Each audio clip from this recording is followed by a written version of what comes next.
vamos a hablar de un tema muy interesante y además que da para mucho, todo hay que decirlo, que yo voy a tener un ratito aquí para hablar con una persona que hoy nos acompaña, pero que esto ya da para bastante, ya lo estoy avisando, y es que vamos a hablar de este fantástico libro que tenemos aquí con nosotros, cuyo autor también se encuentra en el plato con nosotros. Don Antonio Llamas, muchísimas gracias por estar con nosotros y acompañarnos. A vosotros, buenos días. Un auténtico placer tenerle aquí. Igualmente. Y un auténtico placer poder hablar también de esta obra que yo como buena lectora ya le he comentado que la calidad es fantástica y esto se echa de menos. Cuando uno coge un buen libro y ve que la calidad es buena, se agradece. Así que empezando por ahí, yo ya le he estado echando también un ojo a este Diccionario Bíblico 2 y he visto que la información que hay es muy interesante, pero que sobre todo hay una gran documentación para que esto podamos leerlo ahora. ¿Cómo surge la idea de llevar a cabo todo esto? Pues la idea surge del Cabildo Catedral, al cual pertenezco humildemente, y entonces me pidieron todos los capitulares que por qué no ponía por escrito un diccionario bíblico. Esa tarea es una tarea ardua, porque normalmente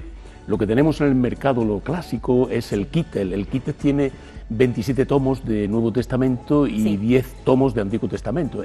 Eso es imposible, eso es la obra de muchísimos biblistas y filólogos y filósofos.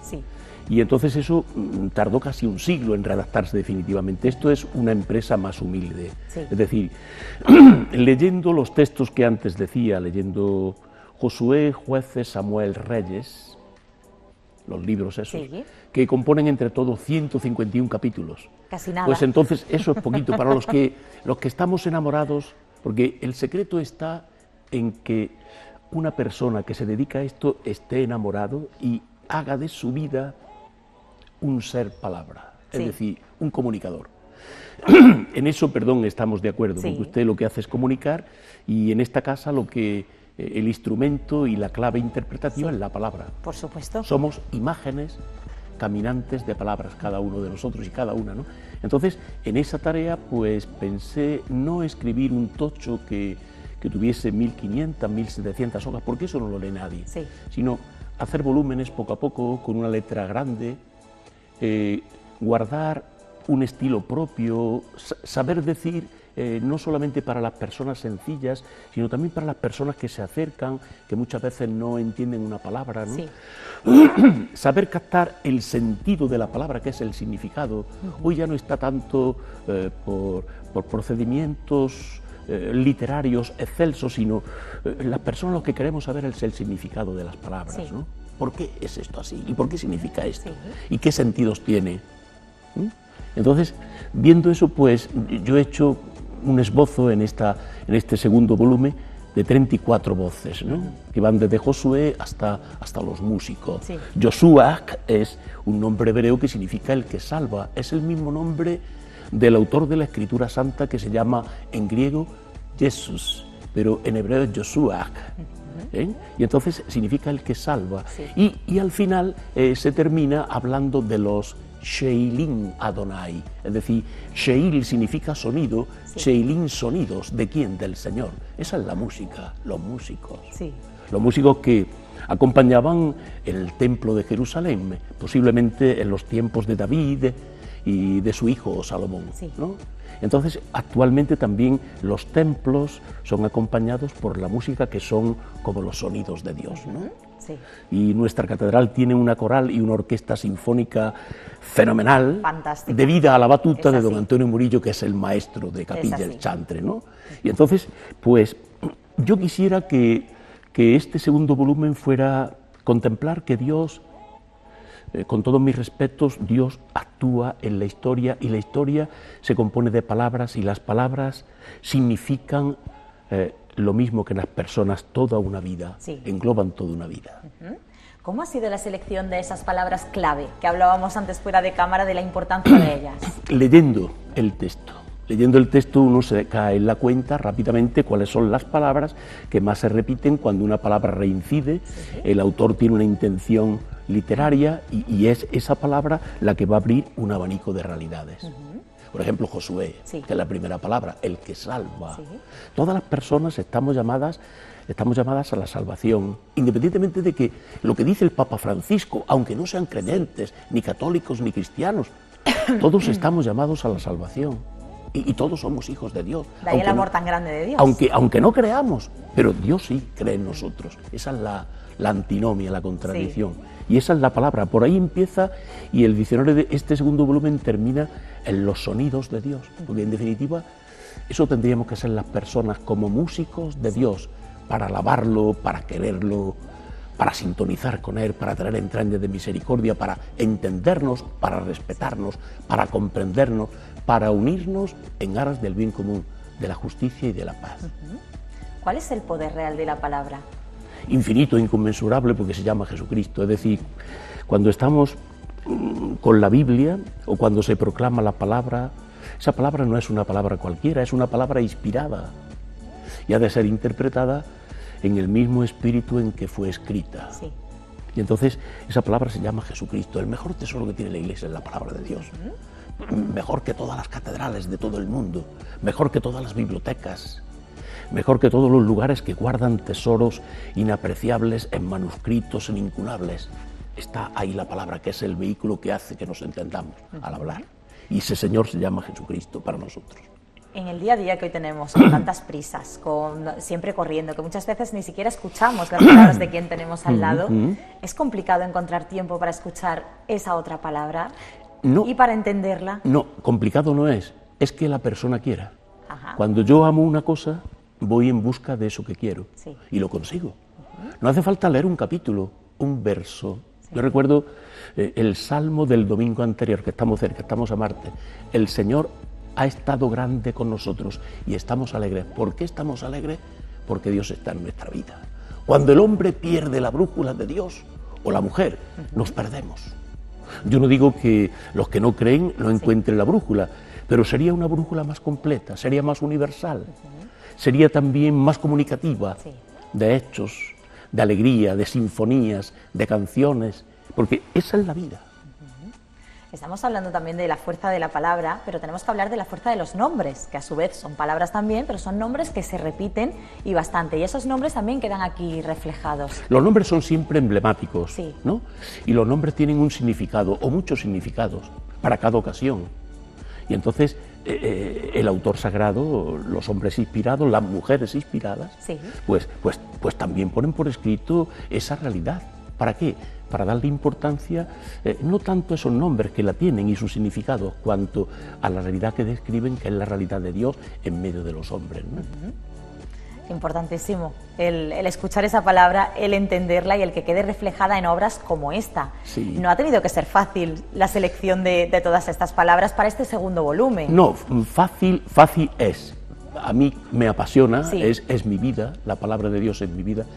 Entonces, cuando uno toma la palabra como vida suya, no se hace difícil el camino. Hay sudores, hay cuestas que hay que subir poquito a poco. Hay también lugares que cuando se desciende hay que tener cuidado mirando porque está al lado el precipicio, pero lo importante es mantenerse, ¿no? Lo importante es conservarse, ¿no? Por supuesto. Lo importante es entendernos, respetarnos, escucharnos. Se pierde muchas veces en este mundo tan ajetreado, como usted dice, la escucha. Y con la escucha se pierde lo que es sabio, lo que conduce a la vida y lo que conduce a la reflexión. Por supuesto. ¿Vamos a reflexionar con este libro? Un poquito. Me encantaría otra cosa. No solamente reflexionar, sino reírnos. Es decir, que la aportación del autor, por haber escrito eso, bien, pero cuando terminaran de leer, que sonrieran, porque una sonrisa vale más que 1000 palabras. Por supuesto. Vale más que 1000 palabras. Y Dios ríe, porque cuando ve toda la obra terminada en el libro del Génesis, dice, y vio Dios que todo era bueno. Ese es el momento, ¿no? Claro. Ahí es donde todo era bueno. Hay que reír. Claro, y hay que reír siempre. Por supuesto. Hay que ser optimistas y no pesimistas, porque todo tiene arreglo. Todo tiene arreglo en la vida. ¿Qué vamos a aprender leyendo vamos a aprender pues lo que servidor a través del tiempo, de los años, ha ido fraguando, ha ido especulando, ha ido pensando, ha intentado hacer vida para que esas palabras explicadas así tengan vida para las personas. Casi nada. un poquito. Parece muy fácil cuando uno le está escuchando a usted. Sí. Parece sencillo. No es difícil, no es difícil. Yo hace 26 años fundé un centro bíblico que todavía funciona. Sí. Y la gente, y la mayoría de la gente, el 90% llevan conmigo ese tiempo. Y es un buen grupo, es un grupo numeroso, y entonces y la gente sintoniza perfectamente. Ellos saben muchísimas cosas, ¿no? Muchísimas cosas, y hablan y critican algunas cosas y me preguntan y me ponen entre la espada y la pared muchas veces, ¿no? Entonces, y eso es importante, ¿no? Sí. Es muy importante. Don Antonio, ¿y el siguiente para cuándo? Pues no lo sé, porque el siguiente será sobre un cuerpo literario que hay en el Antiguo Testamento que es importantísimo, que son los profetas. Ajá. Los profetas y las profetisas. Sí. De las profetisas ya he hablado un poco en este, ¿no? Porque ahí hablo de Hulda, de Débora, ¿no? Ese nombre tan bonito que significa antes. Abeja, ¿no? Exacto. Abeja que pincha y sale, pero después las abejas son las que recolectan el néctar y la ambrosía, y de eso sale la miel. ¿Cierto? Y la miel es una cosa apetitosa para cualquier paladar y hace muchísimo bien. La mayoría de las veces la miel es hasta un producto curativo hoy día, ¿no? Entonces, hay profetas, profetisas, y de los profetas yo quiero hablar en el siguiente volumen. Siguiente. Sí, los profetas.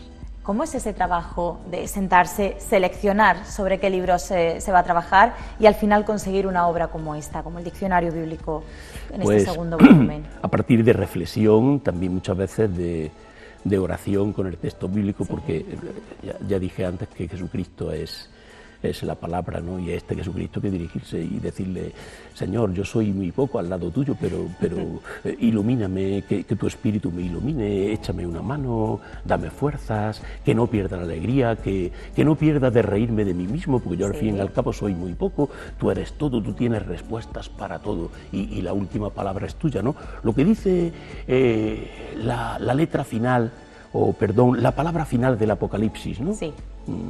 Amén. Así sea. No es solamente así sea, sino el que es fiel, el que es responsable, el que se ocupa de las personas, el que es salvador, todo eso significa amén. Yo creo que esa es una de las cosas, ¿no?, que más nos va a hacer pensar, que una palabra cuando uno ya la tiene tan interiorizada que presume el significado, va a ver que hay algo completamente diferente y que con una misma palabra podemos abarcar muchos significados. Yo creo que esa es la sorpresa principal que nos vamos a encontrar cuando leamos este libro. Una de las sorpresas. Hay otras que la gente a lo mejor no ha deparado nunca, porque si no la han explicado, nadie da lo que no tiene. Por supuesto. Nadie puede saber si no la han explicado, ¿no? Explíqueme, ¿no? Yo de muchas cosas no sé nada y le digo, pues explíqueme porque me interesa, ¿no? Y entonces estamos abiertos porque cada día se aprende algo nuevo, incluso aquí, ¿no? Sin duda alguna, sin duda alguna. ¿Pensado para quién este libro? Pues para toda la gente que se acerque con alegría y también con sencillez, con ilusión, a acercarse a un tema que a lo mejor para muchos es tabú, pero que para los creyentes pues no es tabú, es algo que hemos de conocer y hemos de explicar. ¿Con qué se queda de esta experiencia? Con toda. Desde el principio hasta el final, ¿no? No dejamos nada, no descartamos nada. No. Porque hay sufrimiento, sí, muchas veces, ¿no? Sí. Pero merece la pena. Merece la pena porque la empresa es noble. Por supuesto. Y cuando es una petición, pues más noble todavía. Y cuando se hace con amor, pues más noble. Y cuando ve uno redactado, dice, bueno, pues ya terminé mi tarea, pero vamos al próximo, ¿no? Vamos a empezar con otro, ¿no? Sí. Y así estamos, y esa es la vida. Esa, pues, sin duda alguna. Además que hay que estar en constante movimiento. Sí, y la palabra también lo está. Claro. La palabra también lo está. Aquí estamos viendo este libro con este plano que están cogiendo mis compañeros, Diccionario Bíblico 2. Y bueno, es una auténtica maravilla, es una joya para los que somos lectores. Yo ya se lo he comentado que es una auténtica joya por la edición que tiene, es muy especial y puede ser además uno de los regalos que esta Navidad vamos a tener en cuenta, porque se puede adquirir ya y debemos además adquirirlo porque es una fuente de conocimiento. Todo libro lo es, pero este lo es de una manera un poquito más especial. Muchísimas gracias por su cordialidad. Faltaría más, por Dios, gracias a usted por habernos acompañado. Es un placer estar con vosotros. Y yo espero seguir hablando con usted de la palabra, de esta obra y del tercero. Cuando quiera, a disposición vuestra. Un auténtico placer, de verdad, que nos haya acompañado. Gracias. Muy buenos días, gracias.